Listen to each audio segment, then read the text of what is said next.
పరిశుద్ధులు ప్రియులైన దేవుని పిల్లలందరికీ యేసుక్రీస్తు నామములో శుభవందనాలు తెలియజేసుకుంటున్నాను. తోటలో సంచరించు దేవుని స్వరము వినియు ఆది పురుషుడు, దేవుని ఆజ్ఞను మీరుట చేత ఉన్న పాటు ప్రభునెదుర్కొనలేక ఆయన మహిమను కోల్పోయి తన సహవాసమునకు దూరమాయే, అవిధేయతకు ఆద్యుడాయెను, భూశాపమునకు బాధ్యుడాయెను. ఇదంతా ఎవరి గురించి చెప్తున్నాం? మనకి నిన్నటి దినాన మనం మాట్లాడుకున్న విషయాన్ని బట్టి మనకు అర్థమవుతుంది. నిన్న మనము ఆదాము గారిని దేవుడు వేసిన ఒక క్వశ్చన్ని ధ్యానించుకున్నాం. దాన్ని బట్టి ఆయన ఆదాము గారు దేవుని సహవాసాన్ని కోల్పోయారు అని మనం తెలుసుకున్నాము. పైగా ఇప్పుడు ఈ పాటలు ఏమొచ్చింది, అందులో ఏమొచ్చిందంటే ఆయన అవిధేయతకు ఆద్యుడాయెను. అంటే ఆద్యుడు అంటే ఫస్ట్ పర్సన్, దేవునిని డిసోబే చేయడానికి. అసలు డిసోబీడియన్స్ అనేది అప్పటిదాకా లేనే లేదు. ఎందుకంటే మొదటి వారు వారిద్దరే కాబట్టి, దేవుడు వారి తండ్రి కాబట్టి తండ్రి ఎలా చెప్తారో అలాగే విన్నారు అప్పటిదాకా. కానీ ఫస్ట్ టైం తండ్రి మాటను కాదని వారి ఇష్టానుసారముగా వారు చేసిన విధానాన్ని బట్టి అసలు అవిధేయత అనే దానికి ఫస్ట్ వాళ్ళు వీళ్ళిద్దరే. అవిధేయతకు ఆద్యుడాయెను, భూశాపమునకు బాధ్యుడాయెను. ఎంతో అందంగా ఉన్న ఏదైనా తోటలోంచి ముళ్ళ పొదలు గచ్చ తుప్పలు మొలిపించేటటువంటి భూమి మీదకి దేవుడు వారిని పంపించేశాడు. అంటే ఆదాము కల్టివేట్ చేసుకోవాల్సిన అవసరం లేకుండా దేవుడు అతనికి అన్ని రెడీమేడ్గా ఇచ్చేశారు. కానీ ఇప్పుడు దేవుని దగ్గర నుంచి వారు వెళ్ళిపోతున్నారు కాబట్టి, వారు మహిమను కోల్పోయారు కాబట్టి, ఆ భూమి మీద వారు పని చేసుకుని బ్రతకాలి కాబట్టి, ఆ భూమిని అందంగా ఉన్నటువంటి ఆ పచ్చగా ఉన్నటువంటి తోటంతా దేవుడు నాశనం చేశారు. తప్పు చేసింది ఒకరు, శాపం పొందింది ఒకరు. కాబట్టి భూశాపానికి మొట్టమొదటి వ్యక్తి కూడా అతను ఎవరనేది మనం నిన్న చూసుకున్నాము. ఆ క్వశ్చన్ గురించి కూడా ధ్యానించుకున్నాము. మనము ఈ 4 రోజులు కూడా దేవుని యొక్క వరాలు, అంటే దేవుని దగ్గర మనం పొందగలిగినవి ఏమేమి పోగొట్టుకున్నామో దానిని తిరిగి శిశువుగా మనకు అనుగ్రహించబడిన యేసుక్రీస్తు తిరిగి ఈ లోకానికి ఎలా తెస్తున్నారో దానిని బట్టి మనం ఎంత సంతోషపడుతున్నామో దానిని మనం ఒక సిరీస్ లాగా ధ్యానించుకుందాం. నిన్నటి దినాన వేసిన క్వశ్చన్, ఆదామా నువ్వెక్కడున్నావని దేవుడు అడిగారు. అప్పుడు ఆయన ఆన్సర్ ఇవాళ చెప్పుకుందాం. అదేంటంటే, నీ స్వరము విన్నప్పుడు నేను దిగంబరిగా ఉన్నాను కాబట్టి భయపడి దాక్కున్నాను అన్నారు ఆయన. ఆ తోటకు అధికారైన అతను ఒక చెట్టును ఆశ్రయించాల్సి వచ్చింది. ఎందుకు అంటే 9వ వచనంలో మనకి స్పష్టంగా ఉంటది, వారు ఆ ఫలాన్ని తినగానే వారి నేత్రములు తెరుచుకున్నందున వారు దిగంబరులని తెలుసుకున్నారంట. అంటే అప్పటిదాకా వారికి నేత్రాలు లేవా? వాళ్ళకి కళ్ళు లేవా? అప్పటిదాకా కళ్ళు తెరుచుకున్నాయంట. వాళ్ళ కళ్ళు తెరుచుకున్నాయి కాబట్టి వారికి తెలిసిందంట, అయ్యో మేము బట్టలు వేసుకోకుండా ఇలా ఉన్నామేంటని. అప్పుడు వారికి సిగ్గు తెలిసి ఆకులతో కచ్చడాలు కుట్టుకుని వారి సిగ్గుని కప్పుకొని చక్కగా విహరిస్తా ఉన్నారు. అప్పుడు కూడా వాళ్ళకి ఏం పశ్చాత్తాపం ఏం పుట్టలేదు. దేవుని యొక్క స్వరము విన్న తర్వాతే వాళ్ళు వెళ్ళి దాక్కున్నారు అని తెలుస్తుంది. అంటే వాళ్ళకి దిగంబరత్వాన్ని ఎలా తెలిసింది వారికి ఆ దిగంబరత్వం? ఇప్పుడు మన సెకండ్ క్వశ్చన్ అది. దేవుడు అడుగుతున్న క్వశ్చన్ ఆదికాండం 3వ అధ్యాయం 11వ వచనంలో, నీవు దిగంబరివని నీకు తెలిపిన వాడెవడు? ఇది దేవుడు అడుగుతున్నారు. అంటే నువ్వు దిగంబరి అయిపోయావు సరే, కానీ నువ్వు దిగంబరి అని నీకు ఎవరు చెప్పారని అడుగుతున్నారు. దానికి వాళ్ళ దగ్గర ఏం ఆన్సర్ ఉంటుంది? వాళ్ళ దిగంబరులని వాళ్ళే తెలుసుకున్నారు. ఎలా తెలుసుకున్నారు? ఒకటి పోతే ఇంకొకటి వస్తుంది.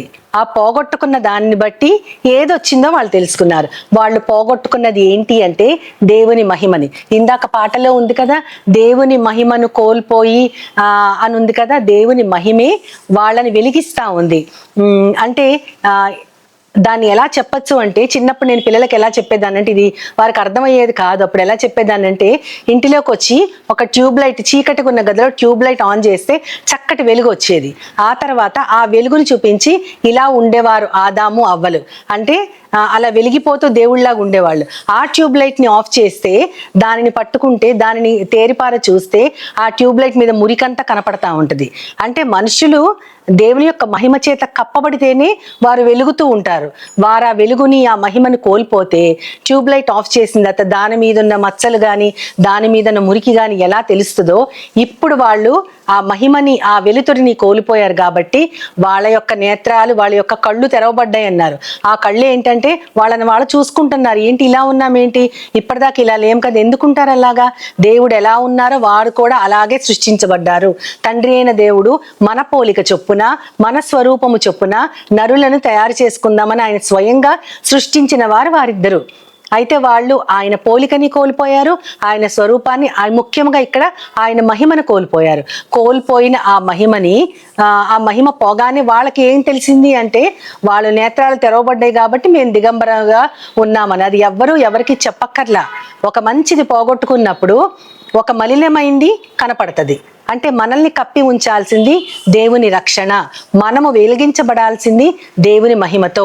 వెలుగు పోగానే చీకటి ఆవరించింది వాళ్ళని. దేవుని యొక్క మహిమ పోగానే వాళ్ళ యొక్క అవిధేయత కనపడింది. దేవుని యొక్క రక్షణని కోల్పోయారు. దేవుడు వారిని తన దగ్గరే ఉంచుకుని రక్షిస్తూ ఉన్నారు. ఎప్పుడైతే అపవాది మాట విని వారు దేవుని ఆజ్ఞను మీరారో అప్పుడు వారు దిగంబరులు అయిపోయారు. అయితే దేవుడు అడిగిన క్వశ్చన్కి వాళ్ళ దగ్గర ఆన్సర్ లేదు. నువ్వు దిగంబరివని నీకు తెలిపిన వాడు ఎవరు తెలపలేదు, వాళ్ళకి వాళ్ళే తెలుసుకున్నారు. కాబట్టి అది ఎలా తెలుసుకున్నారంటే మహిమను కోల్పోవటం వల్ల. అయితే ఈ మహిమ మళ్ళీ మనం జీవితాన్ని చాలించి తిరిగి దేవుని దగ్గరికి వెళ్ళినప్పుడే ఇవ్వబడతారని కాదు. ఈ లోకములో యేసుక్రీస్తు వారు పుట్టింది మనము కోల్పోయిన మహిమను తిరిగి మనకి ఇవ్వటానికి ఆయన ఈ లోకానికి వచ్చారు. అయితే ఆయన ఆ మహిమని, ఆయన గుణాతిశయాలే ఆ మహిమ. మనకి పేతురు గారు రాసినటువంటి 2వ పత్రికలో 2వ అధ్యాయం 9వ వచనంలో కూడా ఉంటుంది. చీకటిలో నుండి ఆశ్చర్యకరమైన తన వెలుగులోనికి పిలిచిన ఆ దేవుని యొక్క గుణాతిశయాల్ని ప్రచురపరచటానికి మీకు కొన్ని పేర్లు ఇవ్వబడ్డాయి, మీకు కొన్ని పనులు ఇవ్వబడ్డాయి. మనల్ని దేవుడు పిలిచాడంట. ఎక్కడి నుంచి ఎక్కడికి? చీకటిలో మునిగిపోయాం మనం. చీకటిలో నుంచి పిలిచాడు. ఎక్కడికి పిలిచాడు? ఆశ్చర్యకరమైన తన వెలుగులోకి పిలిచాడు. అయితే ఆయన అలా పిలిచిన దేవుడు దేనికి పిలిచాడు? ఒక పనిచ్చాడు. ఆదాము గారికి ఒక పనిచ్చాడు. ఆ తోటని కాయమన్నాడు, సేద్యపరచమన్నాడు. ఇప్పుడు మనకివ్వబడిన పని ఏంటి అంటే తన గుణాతిశయాల్ని ప్రచురం చెయ్యాలి. దానికోసం మనము రాజులైన యాజక వంశము, దేవుని సొత్తైన ప్రజలు, ఆయన యొక్క జనాంగంగా మనం పిలువబడ్డాము. అంటే మనమే రాజులము, మనమే యాజకులము, మనము దేవుని సొత్తైన ప్రజలు, ఆయనకి ఇష్టమైన జనాంగంగా మనల్ని ఎందుకు ఎంచుకున్నారంటే చీకట్లోంచి మనం బయటకు వచ్చాం, మళ్ళీ చీకట్లోకి వెళ్ళకూడదు. వెళ్లకుండా మనం వెలుగులో నడుస్తూ ఇతరులకి ఆయన గుణాల్ని, ఆయన గుణాల యొక్క అతిశయాల్ని, మనము గర్వపడేది దేనికి అంటే మనకి డబ్బు ఉందని, పదవి ఉందని వీటి గురించి గర్వం ఉండకూడదు. మరి దేనికి గర్వపడాలంటే మనం కోల్పోయిన దాన్ని, ఆ మహిమని కోల్పోయాము, ఆ యొక్క స్థానాన్ని కోల్పోయాము. తిరిగి మళ్ళీ మనకి ఇవ్వడానికి ఆయన శిశువుగా పుట్టి ఎదిగి మంచి యవ్వన కాలములో మన కోసం చనిపోయారు. ఎందుకంటే ఆ చావు రావాల్సింది మన మీదకి, ఆ శాపం రావాల్సింది మన మీదకి. దేవుడు ఎప్పుడు కూడా మనుషుల్ని కాపాడుతూనే ఉన్నారు. ఆదాము చేసిన పనికి ఆయన భూమిని శపించారు, కానీ ఆదాముని శపించలేదు. కేవలము నీ చెమటను కార్చి బ్రతుకు దినాలన్నీ కూడా నువ్వు కష్టపడి నువ్వు ఆహారాన్ని సంపాదించుకో అని చెప్పారు. అంతేగాని శపించింది మాత్రం భూమిని. అదే విధంగా మనము శాపగ్రస్తులమై అయితే ఆ శాపాన్ని దేవుడు తన మీద వేసుకుని తన కుమారుడి రూపంలో ఆయనే సిలువనెక్కి చనిపోయి ఆ మహిమని తిరిగి మనకిచ్చాడు. ఇప్పుడు మనం ఎంత భాగ్యవంతులం అంటే మనం గర్వపడాల్సిన దానికి, నేను చేసిన తప్పుకి నేను కోల్పోయిన దానిని మళ్ళీ ఆ దేవుడే వచ్చి నా బదులు శిక్ష భరించి నేను కోల్పోయిన దాన్ని ఆయన మళ్ళీ ఈ లోకములోనే నాకు తిరిగి ఇచ్చాడు. ఈ లోకములోనే దేవుడికి మనము రుణము తీర్చుకోవాల్సిన వారము. ఎలా అంటే ఆయన గుణాతిశయాల్ని ఇతరులకి చెప్పటము ద్వారా, మన యొక్క జీవితం ద్వారా చూపించటం వలన ఆయన రుణం మనం తీర్చుకోగలుగుతాం. అంతేకాకుండా మనకి ఎఫెసీయులకు రాసిన పత్రిక 1వ అధ్యాయంలో 17వ వచనంలో ఏమని ఉంటుందంటే మీ మనోనేత్రములు వెలిగింపబడినందున అని ఉంటది అక్కడ. దాని తర్వాత పరిశుద్ధుల స్వాస్థ్యములో మీరు పాలిభాగం పొందుటకు ఆయన పిలిచిన పిలుపు యొక్క నిరీక్షణ ఎట్టిదో మీరు తెలుసుకోవాలని అవన్నీ ఉంటాయి. కానీ మనకి ఇక్కడ కావాల్సింది ఏంటంటే మీ మనోనేత్రములు వెలిగింపబడినందున. ఇందాక మనం చూసుకున్నప్పుడు ఆది తల్లిదండ్రులు వారి యొక్క కళ్ళు తెరవబడినందున దిగంబరత్వాన్ని వారు తెలుసుకున్నారు. కానీ ఇప్పుడు మనకి తెరవబడిన, దేవుడు మనల్ని వెలిగించారంటే అది వెలిగించింది మన శారీరక నేత్రాలు కాదు, మనోనేత్రాలు అంటే మన మనస్సు అనే నేత్రము తెరుచుకుంటే, అది ఆయన మహిమతో వెలిగించబడితే అప్పుడు మనము దేవుని పనిని చేయగలము. అప్పుడు మనకి దేవుని మహిమ ఈ లోకంలోనే మనం పొందినట్లు. కానీ మనము పూర్తి మహిమ ఎప్పుడు పొందుతామంటే ఆయన మన ప్రధాన కాపరి ప్రత్యక్షమైనప్పుడు వాడబారని మహిమా కిరీటం ఆయన మనకిస్తారు. ఈ లోకములో మనము దేవుణ్ణి మోస్తూ ఆయన సువార్తని ప్రచారం చేస్తూ మనము వెలిగించబడ్డాం కాబట్టి ఇతరులకు కూడా చెప్తామని అనుకుంటాం. కానీ మన శరీరం మరణానికి గురైనప్పుడు అప్పుడు మనకి శాశ్వతమైన వాడబారని మహిమా కిరీటం వస్తుంది. అప్పుడు మనం కోల్పోయిన, మన ఆది తల్లిదండ్రులు కోల్పోయిన మొట్టమొదటి పాయింట్లో మనం చెప్పుకున్న సహవాసం, ఆ సహవాసం మాత్రమే కాదు, ఆయన ఎలాగ మహిమతో ఉంటారో ఆ విధంగానే మనల్ని కూడా అదే మహిమ గల వాడబారని మహిమా కిరీటాన్ని మనకిస్తారు. మరి దేవుడు మనం కోల్పోయిన దానిని ఎలా మనకిచ్చారంటే కుమారుడి ద్వారా మనకిచ్చారు. అందుకే మనకు శిశువు పుట్టెను, కుమారుడు అనుగ్రహించబడిన. ఆయన ఏమి ఇచ్చారంటే తన సహవాస భాగ్యాన్ని ఇచ్చారని నిన్నటి దినాన తెలుసుకున్నాం. ఈ రోజు ఆయన వాడబారని మహిమా కిరీటం ఇచ్చారని తెలుసుకున్నాం. అంతేకాకుండా ఆయన చనిపోవటం వల్ల మనకి రక్షణ అనే మార్గం తెరవబడింది. రక్షణ వస్త్రాన్ని మనం కప్పుకున్నాం. ఇప్పుడు దేవుడు చూసేది శారీరక దిగంబరత్వాన్ని కాదు, మనము చేసే ప్రతి పనికి కూడా ఆయన వల్లనే మనకి మెప్పు కలుగుతుంది. కాబట్టి ఆ మెప్పు ఆయన దగ్గర నుంచి రావాలంటే ఆ రక్షణ అనే వస్త్రాన్ని మనం కోల్పోకుండా ఉండాలి. ఈ లోకములో రక్షణ పొందిన వాడు తాను నిలబడి ఉన్నానని తలంచుకోకుండా పడిపోకుండా చూసుకోవాలని కూడా మనకి హెబ్రీలకు రాసిన పత్రికలో ఉంటది. కాబట్టి ఆ విధంగా మనం ఆ రక్షణ అనే మార్గంలో నిలబడి మహిమ అనే దానితో మన మనోనేత్రాలు వెలిగించబడి దేవుడు ప్రత్యక్షమైనప్పుడు మనకి వాడబారిన మహిమా కిరీటం మనకు వస్తుంది. కోల్పోయినటువంటి ఆయన మహిమని మళ్ళీ తిరిగి మనకి ఇవ్వడానికి జన్మించిన యేసుక్రీస్తు వారు తొట్టిల్లకుండా మనల్ని కాపాడతారు. తన మహిమ ఎదుట మనలను నిర్దోషులుగా నిలవబెడతారు. అదే యూదా పత్రిక 1వ అధ్యాయము 24వ వచనంలో ఉంటుంది. తొట్టిల్లకుండా మనల్ని కాపాడటానికి ఆయన తన మహిమ ఎదుట మనల్ని నిర్దోషులుగా నిలవబెడతారంట. అంటే మన యందు ఏ దోషం లేకుండా ఉంటది.